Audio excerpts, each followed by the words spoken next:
जैसे ही मैं आई एयरपोर्ट में तो पता चला, ग्राउंड स्टाफ ने बताया कि फ़्लाइट इज़ फुल।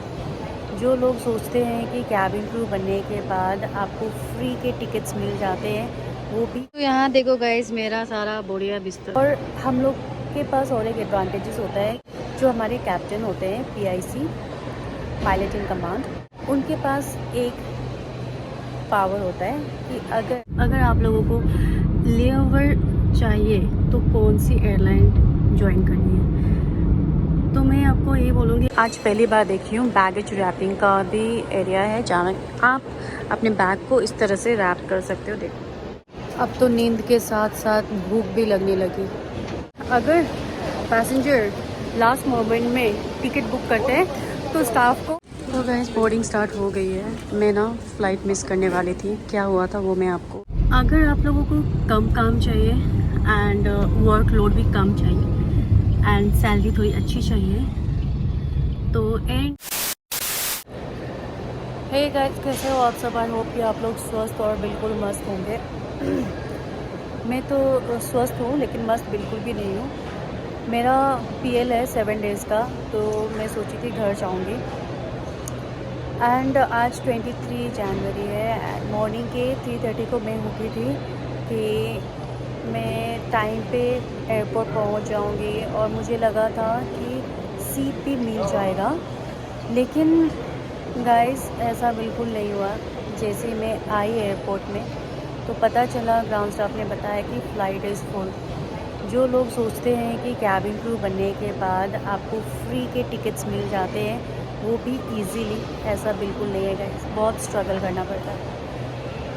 मैं देखो 3:30 की उठी हुई हूँ और यहाँ पे बज रहा है 8:50, ठीक है। और जो नेक्स्ट फ़्लाइट है वो आफ्टरनून के 12 बजे है। तो सोचो, मैं 3:30 को उठी, फिर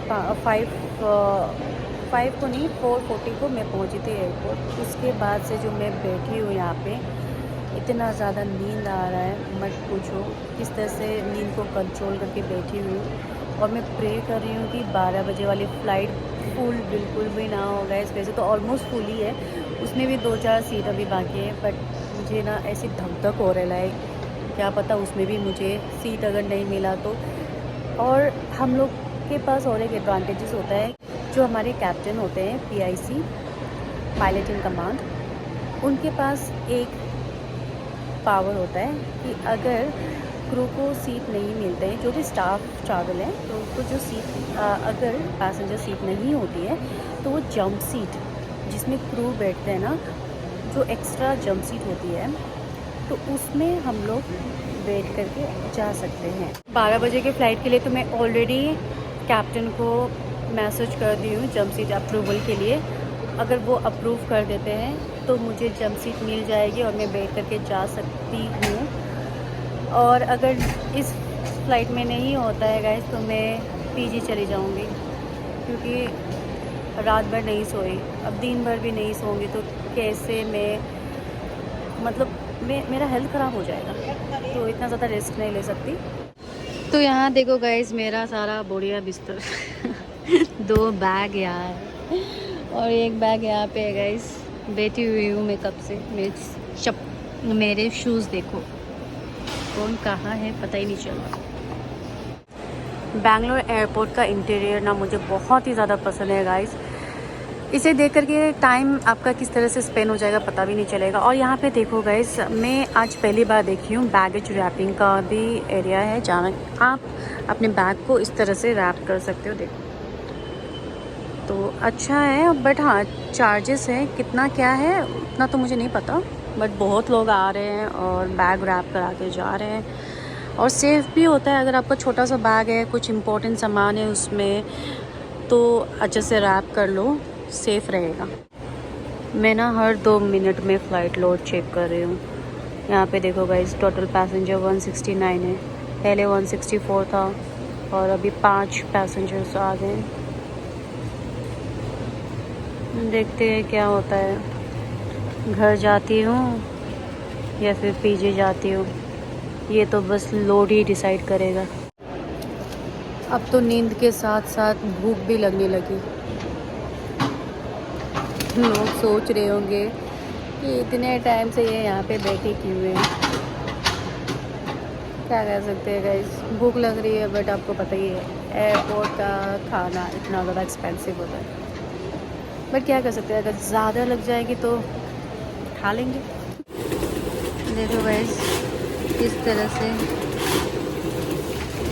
रैप कर रहे हैं।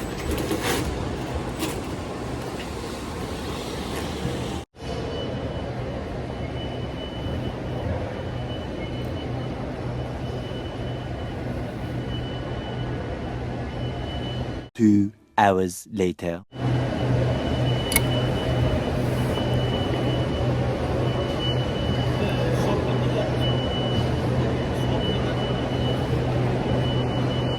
तो गाइस फाइनली मैं आई हूँ बोर्डिंग पास लेने के लिए और है सीट अवेलेबल।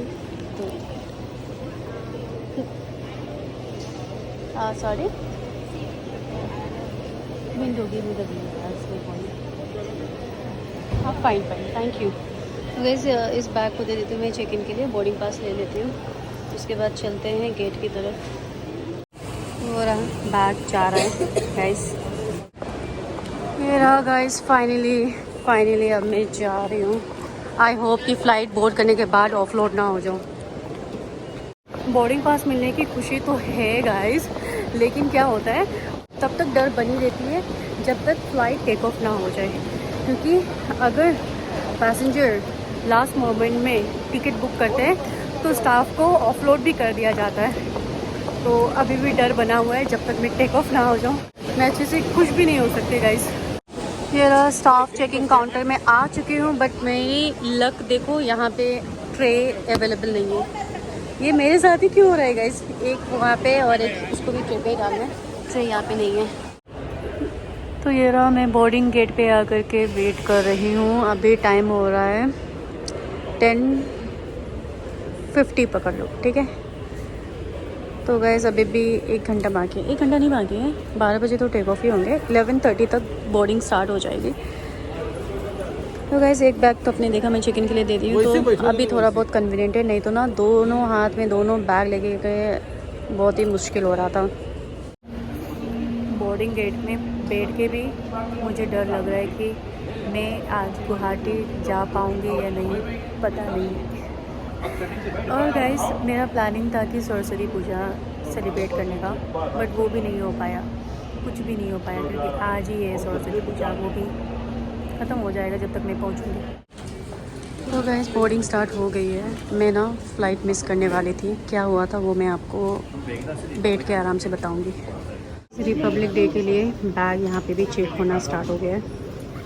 तो गाइस मैं आपको जो बोर्डिंग गेट दिखाई थी ना, वो बोर्डिंग गेट नहीं था, उसके नीचे एस्केलेटर से जाना था, वो था गेट नंबर। बट मेरी गलती थी कि मैं वहाँ पे बैठी हुई थी। बाद में मुझे ना रियलाइज़ हो रहा था कि 11:30 हो गया है, क्या फ़्लाइट डिले है, और अभी तक बोर्डिंग स्टार्ट नहीं किया है, क्योंकि बोर्डिंग पास में 11:20 का टाइमिंग मेंशन है। वो डिस्प्ले इन्फॉर्मेशन में सारे फ़्लाइट का डिटेल्स मेंशन होता है। तो मैं वहाँ पे चेक की तो देखती हूँ कि अरे यार मैं रॉन्ग गेट पे बैठी हूँ, नीचे बोर्डिंग स्टार्ट हो गई है, वहाँ पे लिखा था फाइनल कॉल।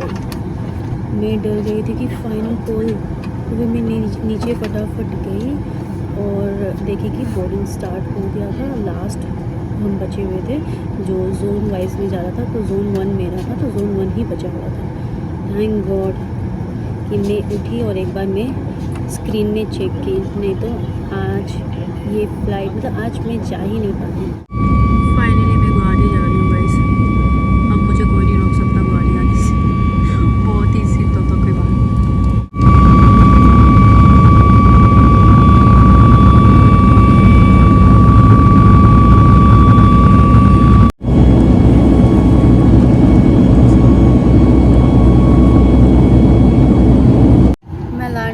गुवाहाटी गए, मैं पूरे फ्लाइट में सोते ही आई हूँ, और फिर मूवी भी मैं एक डाउनलोड करके आई थी, तो वो मैंने देख लिया है, थोड़ा सा ही देखा।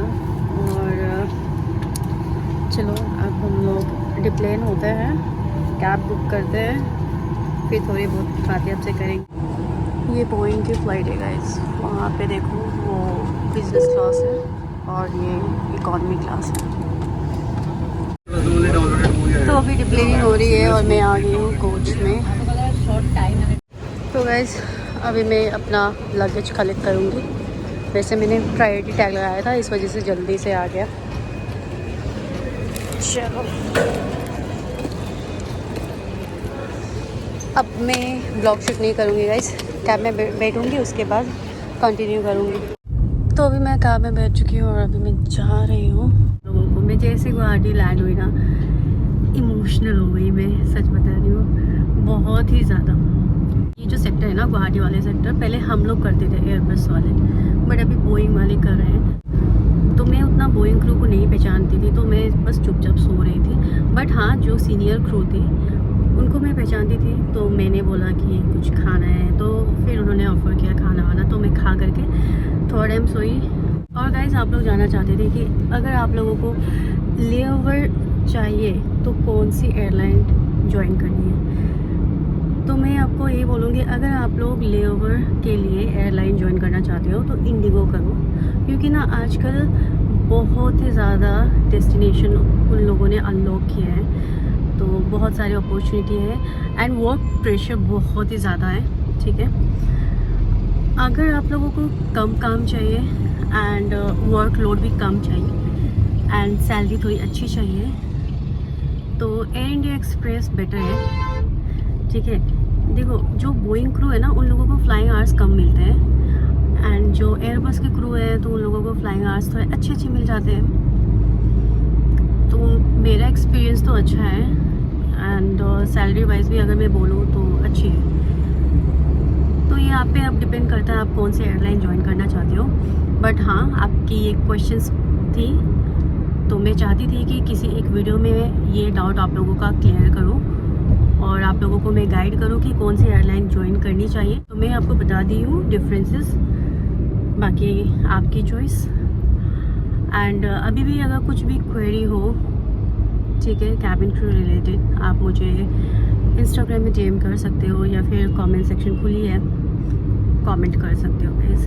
एंड आज आपको शायद पता चला होगा कि स्टाफ ट्रैवल में कितनी ज़्यादा स्ट्रगल करनी पड़ती है। फ्री के टिकट्स क्रू को नहीं मिलते, लेकिन फ्री के टिकट्स क्रू को मिलते हैं। देखो, जीएसटी हमें पे करना पड़ता है, बाकी सारे तो फ्री होते हैं। लेकिन फ़्लाइट अगर फुल हो जाती है तो एक अलग ही स्ट्रगल है गाइस। नेक्स्ट फ़्लाइट के लिए वेट करना पड़ता है। अब वो कब आएगी, कब, मतलब उतने घंटे आपको एयरपोर्ट में रहना पड़ेगा।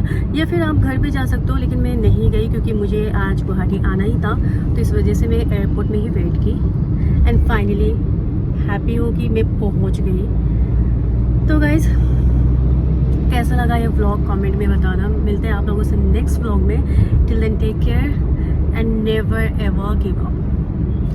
Bye.